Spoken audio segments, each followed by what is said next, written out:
Why don't you tell me how small businesses can automate customer interactions?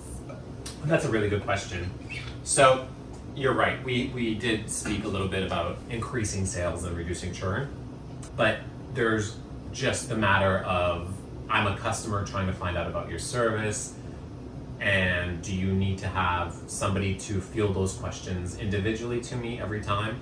The old type of organization, and if you look back to face-to-face sales, yes, that was the norm. However, the world of face-to-face is sort of dissolving a little bit, and the generations that are coming up, millennials and behind them, you're really looking at generations that actually like the entirety of self-serve and the portion of research that they're doing for themselves to garner whether or not they would want to buy your thing. They don't necessarily want to talk to or be sold to, really. So a very good way to help with this in the world of AI is utilizing conversational AI. I mean, that's a nice marketing term to sort of hide the fact that it's a chatbot. And traditionally, we've had versions of chatbots and versions of speech and text-to-speech programs and processes and solutions that have existed for some time. A lot of them are incredibly deterministic in the sense that you have to ask a very specific set or series of sets of questions in order to get the right response from me. Or you get a lot of, can you repeat that? Can you change the way you're asking, that kind of thing.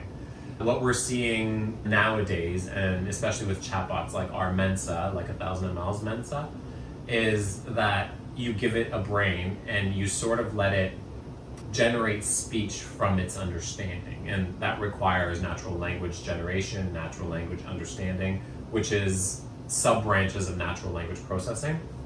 But having a chatbot that actually understands what your mission is or what your technical details are or how to treat a customer in a certain way makes that interaction much more profitable for both sides, for the business and for its client, such that the client gets almost immediate feedback on the thing that they need. And it could be like off business hours. They could be using your product at 3 a.m. when you're possibly not supporting it. And obviously, it makes them feel like they're taken care of because you've given them the tool to allow them to self-serve. So that leads to happier customers, and it also leads to slightly easier sales if you can answer a lot of the questions that most people who are kind of kicking the tires and trying to understand whether or not they want your service can interact with something about your company that tells them those questions.